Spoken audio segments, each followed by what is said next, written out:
Estamos viendo la guerra de Ucrania, parece haber entrado, ¿verdad?, en una nueva fase con la retirada parcial de Rusia, el avance también de Ucrania sobre esos territorios antes invadidos y la posibilidad de sentarse a negociar la paz parece que más cerca. Para intentar comprender lo que está pasando, que no es fácil, nos acompaña hoy en el estudio aquí en el canal 24 Horas Eduardo Serra, abogado, político independiente, fue subsecretario de Defensa con Calvo Sotelo, secretario de Estado con Felipe González y ministro de Defensa en el primer gobierno del Partido Popular con José María Aznar. Eduardo, gracias por acompañarnos, bienvenido. Encantado, bien hallada. Bueno, a ver si nos ayudas a entender lo que está pasando, que no es fácil. Desde un punto de vista militar, vamos a ver, estamos a priori en un conflicto regional, en una zona concreta, pero a escala mundial, donde no solo hablamos de lo militar, hablamos de lo energético, hablamos de alimentos, del cereal, etcétera, ¿no? ¿Estamos hablando de un nuevo tipo de guerra global, diferente, desconocida hasta ahora o no? Vamos a ver, siempre se piensa que la próxima guerra será como la última y nunca sucede. ¿Ahora qué pasa? Bueno, pues que llevamos prácticamente todo el siglo en el proceso que hemos llamado de globalización. Que eso, como tal, no existía antes o existía en un estadio inferior. Ahora estamos en un mundo más globalizado que antes y, por tanto, cualquier conflicto se extiende más. Pero aquí hay una segunda razón, y es que tanto Ucrania, que está muy apoyada por Occidente, básicamente por Estados Unidos, como Rusia, que está menos evidentemente, pero que está respaldada por China, han extendido la influencia, la eficacia de la guerra más allá, hasta tal punto que yo creo que una víctima de esta guerra es el propio proceso de globalización, como hemos visto con la rotura de las cadenas logísticas, con los suministros que han tenido que pararse, cadenas de producción en Occidente. La guerra es más global que nunca, no porque ella misma lo sea, sino por los efectos que produce. Segundo, en todas las guerras se suelen utilizar todas las armas, la energética, la alimentaria, la que se pueda. Y eso está pasando también ahora. ¿Qué está pasando exactamente, Eduardo? Ayúdanos a entenderlo en Jersón, un territorio que había disputado Rusia, ahora recuperado por las tropas ucranianas, pero el propio Zelensky no se fía. Dice que puede ser una trampa, habla de cautela y no descarta ataques incluso de Rusia a larga distancia sobre esa zona. Sí, bueno, la primera víctima de cualquier guerra es la información. Aquí hay propaganda de una parte y de la otra y por tanto eso no lo sabemos bien. ¿Qué podemos pensar? Que ni a Rusia ni a Ucrania les interesa alargar indefinidamente la guerra. A Rusia porque le cuesta mucho dinero y a Ucrania porque le están bombardeando, destrozando su territorio. Eso a ellos. Y a los que le respaldan, yo creo que a China no le interesa en este momento escalar esa guerra de ninguna manera porque interrumpe su carrera ascendente acercándose a las grandes superpotencias, y a Ucrania, y a Estados Unidos y a Occidente, porque sobre todo en Europa lo vamos a pasar mal si no este invierno, el que viene. Y porque también cuesta dinero. De manera que no sería extraño que este fuera un primer intento de llegar a un acuerdo. Hay una dificultad importante y es que Ucrania no tolera ninguna merma de su territorio y Rusia tiene difícil, Putin tiene difícil el poder decir que ha organizado esta guerra para luego quedarse sin nada. Yo me inclino más a pensar que haya un alto el fuego, no una paz definitiva. La guerra de Corea todavía no se ha firmado la paz, y hace 80 años, pero que se diga, bueno, vamos a hacer un alto el fuego y se quede en un statu quo donde, bueno, pues ninguno se quede contento, pero ninguno se quede totalmente descontento. Un punto intermedio, ¿no? Porque claro, si la guerra continúa, si no se llega a ese alto el fuego, entramos ya en el invierno, un invierno muy duro en esa zona, y he escuchado a militares, no sé si coincide o no, decir que podríamos, claro, con los medios de hoy, ¿no?, pero estar más cerca de un escenario parecido al de la Primera Guerra Mundial, en el sentido de pocos avances, frente estático, que a lo que estamos viendo ahora mismo. Bueno, puede ser, no estoy en contra, puede ser, sería una variante del alto el fuego temporal. Pues, oye, vamos a poner una guerra de baja intensidad y que eso les permitiera a unos y a otros el ir en dos sentidos: en el económico, el ir sacando la cabeza, y en el sentido político, el aguardar a la decisión definitiva, que seguro sería criticada o por una o por otra parte o por las dos. Sentado ya en la mesa de negociación, Rusia podría conformarse, que en el fondo es su reclamación histórica, ¿no?, con el Donbass y manteniendo Crimea, renunciando a Jersón y a Zaporilla, por ejemplo, aparte de que ahora lo ha perdido, pero... Sí, yo creo que el punto básico es Crimea, y es el punto básico desde dos puntos de vista. Primero, desde el punto de vista militar, ahí está la base naval que le permite a Rusia una puerta al Mediterráneo, que para ellos es absolutamente esencial. Y, por otro lado, Crimea ha sido rusa toda la vida, hasta que Khrushchev, una noche alegre, decidió entregarla a Ucrania pensando que era lo mismo. Al final, en ese tiempo, lo mismo era Rusia que Ucrania. Hoy no solo no son lo mismo, sino que están enfrentadas, y probablemente eso debería tenerse en cuenta. Para Ucrania, yo creo que esa solución sería satisfactoria, de no perder ningún territorio, más algo que, como digo, nunca había sido suyo. Y Ucrania, por otro lado, hemos hablado un poco de el acuerdo de mínimos al que podría adscribirse Rusia, pero Ucrania, aparte de tener el país destruido, podría entrar en la Unión Europea, podría entrar en la OTAN. ¿Eso sería posible? Bueno, Rusia siempre se ha negado, ¿no? Tiene usted razón, hay que hacer ahora un esfuerzo, cuando termine la guerra, un esfuerzo enorme en la reconstrucción de Ucrania. Y eso podría facilitar una integración de Ucrania en la Unión Europea. En la OTAN lo veo muy difícil. Cuando vino en los años 90 el colapso de la Unión Soviética,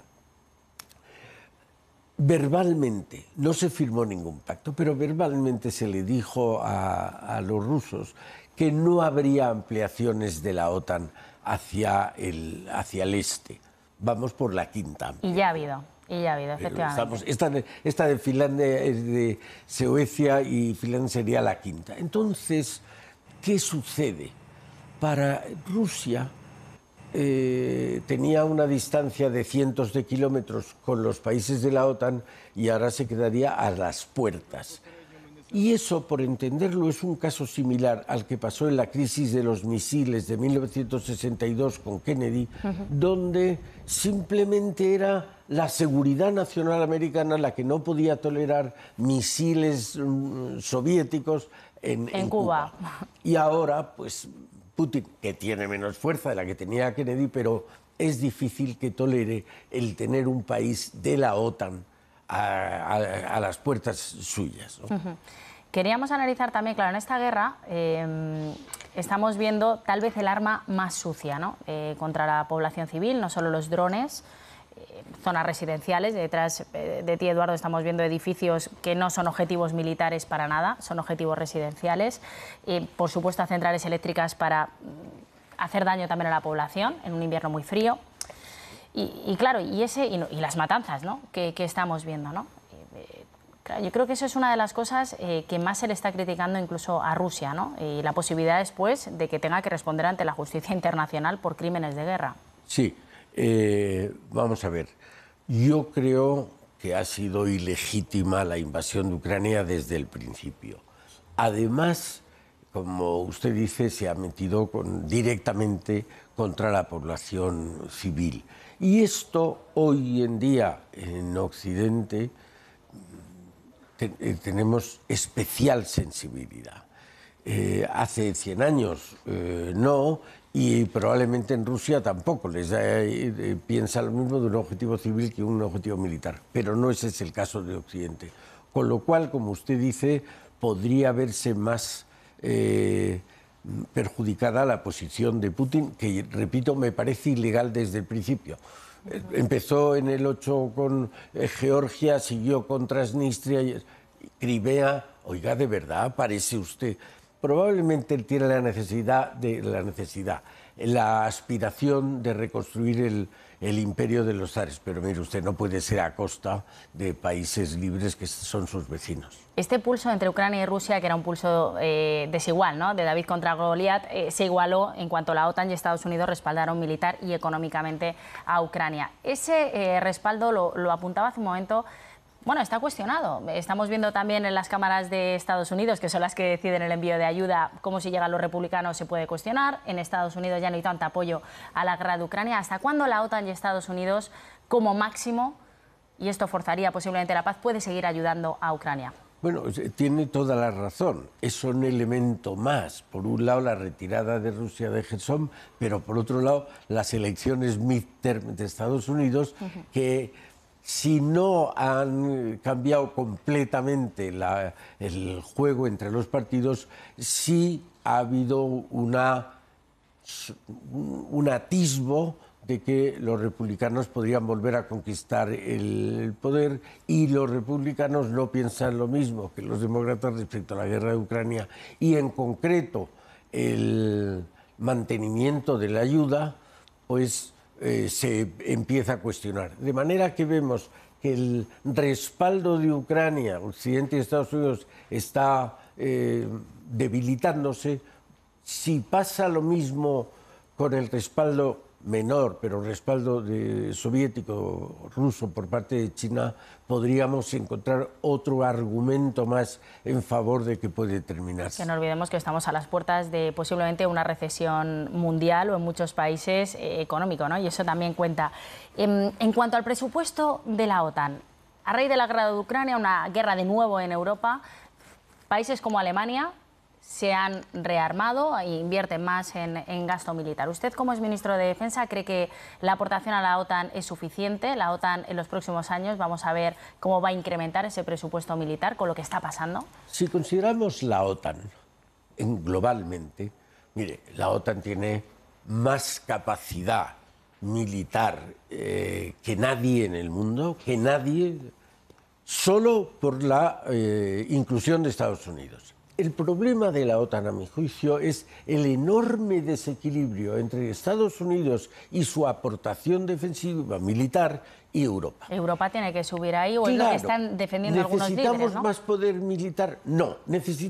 Europa necesita más equilibrio con Estados Unidos. Y Estados Unidos lo lleva pidiendo 10 o 15 años. El problema está en que si no tenemos capacidad militar, no tendremos capacidad estratégica, no tendremos capacidad de negociación. Por eso usted mismo y yo decimos el apoyo de Estados Unidos, porque lo relevante es Estados Unidos. Nosotros hablamos mucho de Europa porque somos Europa, pero si usted se va ahora a Japón, a China, allí hablan de Estados Unidos, hablarán de la OTAN como apéndice de Estados Unidos. Si nosotros queremos que la voz europea se siga oyendo, hablar de derechos humanos, hablar de crímenes contra la humanidad, hablar de división de poderes, si queremos eso, tenemos que ponernos a la altura de tener voz en el mundo global. No solo con sanciones económicas, sino también con más presencia. Sin duda ninguna. Por militar. eso yo creo que la OTAN, y especialmente España, que está en la cola del presupuesto de defensa en relación con el PIB, tenemos que hacer un esfuerzo enorme si queremos seguir manteniendo nuestro modo de vida. Una última cuestión antes de despedirle. No solo vamos a hablar de guerra, vamos a hablar también de asuntos positivos.